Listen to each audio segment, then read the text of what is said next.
My name is Kartika Juneja, and my political issue is an analysis of the lack of women participation in sports in the Middle East.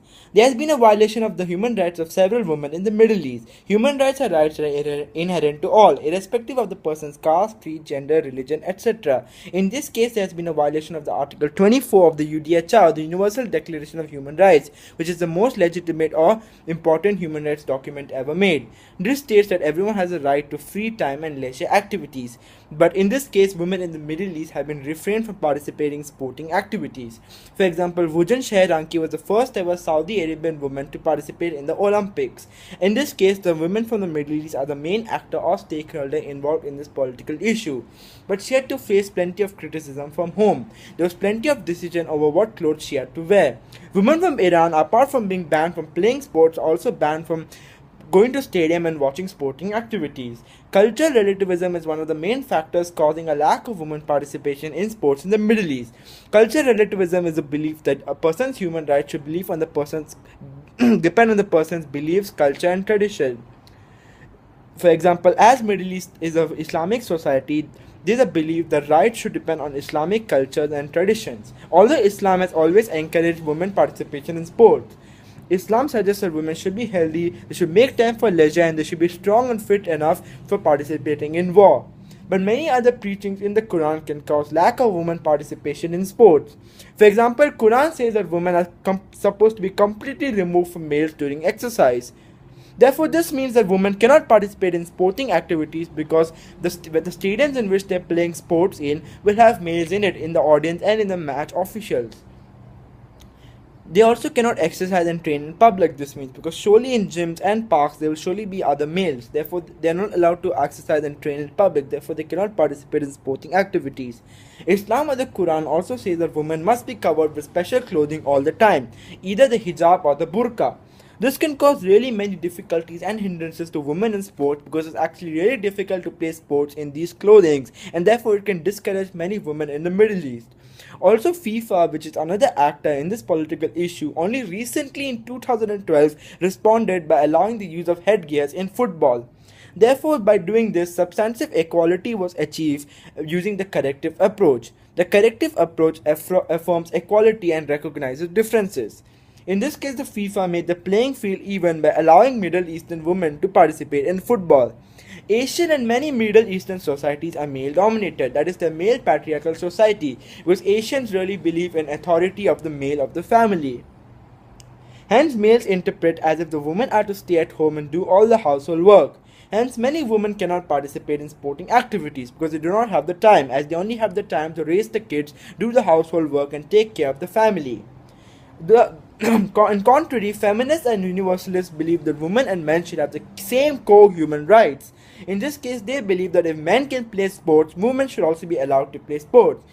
For example, Ms. Das Gupta, who is the No Woman No Play coordinator, said that sports is a fundamental human right, and the society of the Middle Eastern countries must take stricter action to help women to take part in sporting activities.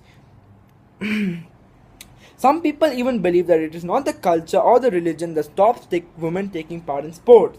One school of thought is that the FIFA and many other sporting bodies have not shown enough legitimacy and they have not accommodated Middle Eastern women. Legitimacy refers to an action or an actor that is commonly considered acceptable and forms the fundamental basis of global governance. Many Middle Eastern countries also do not have good enough facilities for accommodating their women to play sports. This is due to a lack of development. There have also been other responses apart from the FIFA allowing headgear in football. For example, Moya Dodd, as the vice president of the Asian Football Confederation, responded to this issue. She said that it is unfair to exclude women from participation in sports because this just shows that it is completely just and favorable to exclude women from society's mainstream activities. According to her, this is a fundamental breach of human rights. This is surely a violation of the positive rights of the women. Positive rights are the rights that oblige or permit action, that is, they should be subjected to a person or a group of people. In this case, the right to leisure of the women are violated. To some extent, even the right to free choice of employment is violated. And this is a violation of the Article 23 of the Universal Declaration of Human Rights. Another response to this issue is the International Olympic Committee urging the Saudi government to lift ban on sport. IOC had to urge the Saudi government because state is still the most important actor in global politics, and IOC cannot impose their laws over the state. The lack of women participation is mainly causing a social factor, that is the impact on the health of the woman. The death toll in Saudi due to the ban on sports is causing more deaths than Ebola deaths in Africa. Another impact is that the women are not able to gain self-confidence as they are not able to choose what they want to do.